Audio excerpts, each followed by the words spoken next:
Hi అండి, this is Durga Sriram, cine analyst. Geetha Arts banner మీద చందు మొండేడి దర్శకత్వంలో తండేల్ సినిమా ఫిబ్రవరి 7వ తారీఖు రిలీజ్ అవుతుంది.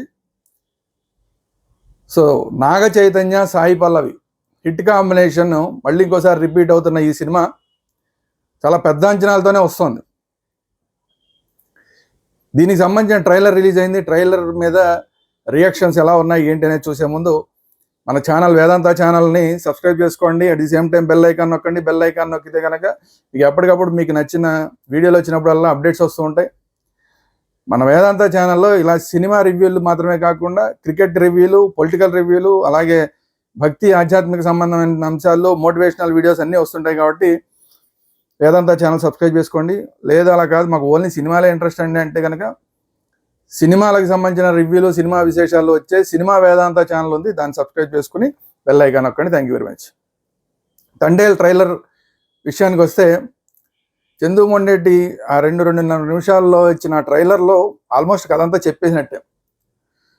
స్టార్టింగ్ నుంచి మనం దాని మీద జనరల్గా ఆడియన్స్ ఎక్స్పెక్టేషన్ పెట్టుకున్నది ఏంటంటే మాస్ కథ అయి ఉంటుంది. ఇది బాగా ఫైటింగ్ బ్యాక్ డ్రాప్ ఉన్న కథలాగా కనబడుతోంది అని అందరూ అనుకున్నారు. కానీ నిన్న ట్రైలర్ చూస్తే మాత్రం సాయి పల్లవికి, నాగ చైతన్యకి మధ్య ఉన్న ఆ లవ్ అండ్ ఎఫెక్షన్, వాటి మీద ఎక్కువ స్ట్రెస్ చేసినట్టుగా కనబడుతోంది.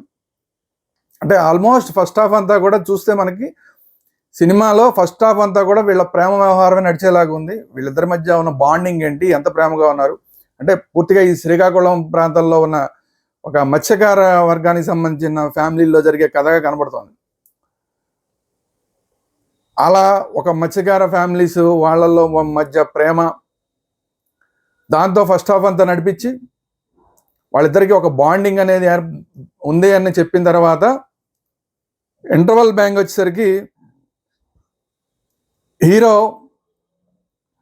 ఈ సముద్రంలో వేటకెళ్ళి మన ఏదైతే బార్డర్ ఉంటుందో సముద్రంలో మన బార్డర్ దాటేసి పాకిస్తాన్ బార్డర్లోకి వెళ్ళిపోయి పాకిస్తాన్ వాళ్ళకి చిక్కుకుపోయినట్లాగా అది ఇంటర్వల్ బ్యాంక్ ఇచ్చి అక్కడి నుంచి అతను ఎలా ఫైట్ చేసి అక్కడి నుంచి పాకిస్తాన్ జైళ్ళల్లో ఇరుక్కుపోయిన వ్యక్తి, ఒక మత్స్యకారుడు ఎలా ఫైట్ చేసి మళ్ళీ ఇండియాకి తిరిగి వస్తాడు, తన గ్రామానికి ఎలా చేరుకుంటాడు అన్నది మెయిన్ కాన్సెప్ట్. అయితే దానికి తోడు అతను ఇరుక్కుపోయిన తర్వాత, పాకిస్తాన్ జైల్లో ఇరుక్కుపోయిన తర్వాత అతని ప్రేయసి అంటే ఇక్కడ సాయి పల్లవి ఏ విధంగా అతని కోసం ఫైట్ చేసింది అనేది బహుశా మా టోటల్గా కాన్సెప్ట్ అది లాగా కనిపిస్తుంది ఎవరికైనా చూసిన వాళ్ళకి.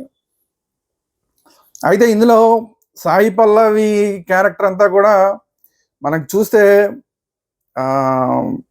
ఇంతకుముందు మణిరత్నం గారి సినిమాలు గుర్తొస్తాయి. రోజా సినిమాలో మధుబాల క్యారెక్టర్ గుర్తొస్తుంది.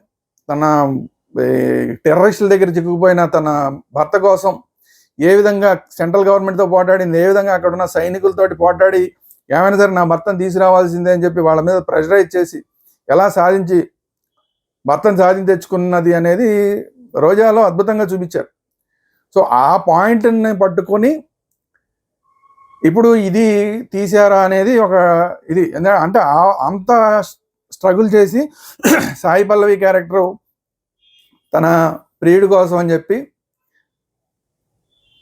సెంట్రల్ గవర్నమెంట్ తోటి మిగతా వాళ్ళందరితోటి పోట్లాడి అక్కడి నుంచి తన పాకిస్తాన్ జైల్లో ఇరుక్కుపోయిన తన భర్తని తెచ్చుకునే ప్రయత్నం చేస్తుందా అనేది ఒక ఇంట్రెస్టింగ్ పాయింట్. ఖచ్చితంగా ఇది అందరికీ నచ్చే point. At the same time రెండోది ఏంటంటే, పాకిస్తాన్ జైల్లో ఇరుక్కుపోయిన ఒక మత్స్యకారుడు ఎలా అక్కడ సైనికులతోటి వాళ్ళందరితోటి పోట్లాడి బయటపడ్డాడు. అక్కడ ఒక మెయిన్ డైలాగ్ చెప్తున్నారు, తండేల్ అంటే ఓనర్ కాదు లీడర్ అని. అంటే ఒక బోటు ఓనర్గా సముద్రంలోకి వేటకెళ్ళిన మత్స్యకారుడు పాకిస్తాన్ జైల్లో ఇరుక్కుని ఏ విధంగా లీడర్గా మారి మొత్తం అందరినీ కూడా కూడగట్టి, పాకిస్తాన్ జైల్లో ఉన్న మత్స్యకారులందరినీ కూడా కూడగొట్టి వాళ్ళందరితోటి ఫైట్ చేసి, అక్కడ పాకిస్తానీ సైన్యంతో వాళ్ళందరితోటి ఫైట్ చేసి, జైలర్లతోటి ఫైట్ చేసి ఎలా బయటకు వచ్చాడు అనేది చూపించే ప్రయత్నం చేస్తున్నట్టున్నారు చందు మొండేటి. సో ఇది కూడా చాలా ఇంట్రెస్టింగ్ పాయింట్, ఇంట్రెస్టింగ్ కాన్సెప్ట్. ఈ మధ్యకాలంలో అసలు తెలుగులో ఎక్కడ పాకిస్తాన్ ఆ లింకప్ వచ్చిన కథలే లేవు. సో మళ్ళీ తర్వాత దీంట్లో మళ్ళీ లాస్ట్ దేశభక్తి కూడా చాలా సెకండ్ హాఫ్కి వచ్చేసరికి దేశభక్తి కూడా పూర్తి స్థాయిలో జొప్పించే ప్రయత్నం కూడా జరుగుతుంది. దేశభక్తి అనేది కూడా ఖచ్చితంగా అందరికీ కనెక్ట్ అయ్యే అంశం. పాకిస్తాన్ అనగానే ఇంకా ఆటోమేటిక్గా మనలో దేశభక్తి ఉప్పొంగిపోతుంది. సో ఆ దేశభక్తి నేపథ్యం అట్ ది సేమ్ టైం అతని కోసం అని చెప్పి ఈ ప్రియురాలు పడే కష్టం, ఫైట్ చేసే పాయింట్, అక్కడ జైల్లోనేమో అతను ఫైట్ చేసే పాయింట్, ఇదంతా అంటే ఆల్మోస్ట్ రోజా కాన్సెప్టే. సో దాన్ని ఈ బ్యాక్డ్రాప్లో ఒక మత్స్యకారుల బ్యాక్డ్రాప్లో తీసుకొస్తున్నట్లాగా కనబడుతుంది. అక్కడ రోజాలో టెర్రరిస్టులకి దగ్గర చిక్కుపోతే ఇక్కడ పాకిస్తాన్ సైన్యం దగ్గర, పాకిస్తాన్ పోలీస్ దగ్గర చిక్కుపోయినట్టు ఇక్కడ. అక్కడ కూడా రోజాలో కూడా అతను కూడా బాగా ఫైట్ చేస్తాడు. అక్కడ టెర్రరిస్టులతో ఫైట్ చేసి బయటకు వచ్చే ప్రయత్నం చేస్తాడు. ఇక్కడ కూడా ఇప్పుడు నాగ చైతన్య కూడా పాకిస్తాన్ జైల్లో పోలీసులతోటి, వార్డర్లతోటి, వాళ్ళందరితోటి ఫైట్ చేసి రావడం, ఇదంతా కూడా జాతీయ గీతాలు పాడటం, దేశం కోసం పోరాటం, ఇవన్నీ కూడా దీంట్లో కూడా ఉన్నట్టున్నాయి. సేమ్ రోజాల లాగానే ఇక్కడ ఈ అమ్మాయి కూడా తన కాబోయే భర్త కోసం, అక్కడైతే ఆల్రెడీ భర్త, ఇక్కడ మరి భర్త, కాబోయే భర్త, ఏదో మొత్తానికి ఆ కాబోయే భర్త కోసం అయి ఉంటుంది బహుశా. అతని కోసం పోరాటం చేయడం, ఇలాంటివన్నీ కూడా ఉండేలాగా ఉన్నాయి. సో ఏదైనా కూడా ఇంట్రెస్టింగ్ పాయింట్ చందు మొండేటి పట్టుకుని తీస్తున్నారు. ఒక మాస్ బ్యాక్ డ్రాప్లు తీస్తున్నారు. టోటల్గా రోజా అంతా క్లాస్ బ్యాక్ డ్రాప్ అయితే ఇది టోటల్ మాస్ బ్యాక్ డ్రాప్లు తీస్తున్నారు. మ్యూజిక్ కూడా ఇప్పటికే సాంగ్స్ అన్నీ కూడా మంచి హిట్ అయినాయి. కొన్ని డైలాగులు కూడా బాగా హిట్ అయినాయి. అలాగే దేవిశ్రీ ప్రసాద్ మ్యూజిక్ ఎంత బాగుంటుందో అందరికీ తెలిసిన విషయమే. సో దేవిశ్రీ ప్రసాద్ కనుక మంచి బ్యాక్గ్రౌండ్ స్కోర్ కనుక ఇస్తే, ఆ మత్స్యకారుల గ్రామంలో కానీ, లేదంటే వీళ్ళ ప్రేమ ఏదైనా నడుస్తుందో ఆ లవ్ ట్రాక్లో కానీ, లేదంటే ఎమోషన్స్, విడిపోయిన తర్వాత ఎమోషన్స్, ఇక్కడ ఈఎంఐ జైల్లోనేమో హీరో నాగ చైతన్య, వీళ్ళిద్దరి మధ్య ఎమోషన్స్, అంటే ఇది రోజాల్లోనూ ఉంది. మనకి చూసుకుంటే శశిరేఖ అభిమన్యులు, శశిరేఖ ఏమో ఇక్కడ ఉండిపోతుంది, అభిమన్యుడేమో ఘటోత్కచుడి దగ్గర ఉండిపోతాడు మాయాబజార్లో. వాళ్ళిద్దరికి మధ్య నీవేనా నన్ను తలచినది సాంగ్, అలాంటి ఎమోషన్స్ అన్ని కూడా కరెక్ట్గా పండితే అక్కడ అతను, ఇక్కడ ఈ అమ్మాయి, ఇండియాలో ఈ అమ్మాయి, వాళ్ళ ఊళ్ళో పాకిస్తాన్ జైల్లో అబ్బాయి, ఈ ఎమోషన్స్ కనుక బాగా పండితే, అక్కడ బ్యాక్గ్రౌండ్ మ్యూజిక్ కనుక మంచిగా పడితే కనుక సినిమా ఖచ్చితంగా హిట్ అయిపోయే అవకాశం ఉంటుంది. సో గీతా ఆర్ట్స్ బ్యానర్లో ఈ గట్టిగానే సినిమా గట్టిగా తీస్తారంటంలో ఏం సందేహం లేదు, బాగా ఖర్చు పెట్టి తీస్తారంటంలో ఏం సందేహం లేదు. సో నాగ చైతన్యకి చాలా వెయిటింగ్లో ఉన్నాడు, చాలా రోజుల తర్వాత వస్తున్న సినిమా కాబట్టి నాగ చైతన్యకి ఇది మళ్ళీ ఒక బ్రేక్ ఇచ్చే సినిమా అవుతుంది. నాగ చైతన్య పర్సనల్ లైఫ్లో చాలా విషయాలు జరిగిన తర్వాత, చాలా రోజుల తర్వాత వస్తున్న సినిమా, రెండో పెళ్లి కూడా జరిగిన తర్వాత రిలీజ్ అవుతున్న ఫస్ట్ సినిమా.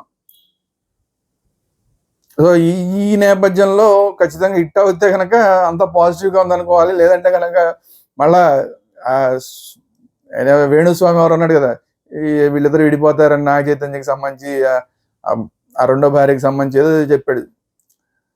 సో అతనికి మళ్ళీ ఊతం ఇచ్చినట్టు అవుతుంది ఈ సినిమా కనుక ఒకవేళ ఏమైనా తేడా జరిగింది. సో అన్ని పాజిటివ్గా జరుగుతాయని అనుకుందాం. సినిమా మంచి హిట్ అయ్యే అవకాశాలు కనబడుతున్నాయి. కాన్సెప్ట్ పరంగా చూస్తే మాత్రం అంతా కూడా అందరికి కనెక్ట్ అయ్యే విషయాలు కనబడతాయి. అంతకుముందు చందు మొండేటి తీసిన సినిమాలు కూడా చాలా బాగా తీశాడు కాబట్టి, ఎమోషన్స్ బాగా వర్కౌట్ చేయగలిగిన డైరెక్టర్ కాబట్టి, ఎమోషన్స్ కనుక కరెక్ట్గా పండినాయంటే మాత్రం సినిమా ఖచ్చితంగా హిట్ అవుతుంది అంటలో సందేహం లేదు. అదే పరిస్థితి ఆ ట్రైలర్ చూస్తే కూడా అదే పరిస్థితి కనిపిస్తుంది. సో ట్రైలర్ చూసిన తర్వాత ఇంకా బయ్యర్స్కి అయినా సరే, లేదంటే నాగ చైతన్య ఫ్యాన్స్కి అయినా సరే, లేదంటే అక్కినేని ఫ్యామిలీ ఫ్యాన్స్ అయినా అందరూ కూడా చాలా సంతోషించి ఉంటారు ఆ ట్రైలర్ చూసి. సో చూద్దాం, అంతా హ్యాపీగా జరుగుతుందని ఎక్స్పెక్ట్ చేద్దాం. చూస్తే మాత్రం మంచి ఎమోషన్స్, మంచి స్ట్రాంగ్ పాయింట్తోనే సినిమా తీసినట్టు కనబడుతుంది. ఏం జరుగుతుందో చూద్దాం. ఇది ఈ వీడియో కనుక మీకు నచ్చినట్టయితే లైక్ చేయండి. మీ అభిప్రాయాలు ఏంటనేది కామెంట్ రూపంలో తెలియజేయండి. ఈ వీడియోని అందరికీ షేర్ చేయండి. అట్ ది సేమ్ టైం మన ఛానల్స్ వేదాంత ఛానల్, అలాగే సినిమా వేదాంత ఛానల్ రెండింటిని కూడా సబ్స్క్రైబ్ చేసుకోండి. At the same time bell icon కూడా నొక్కండి. Thank you very much.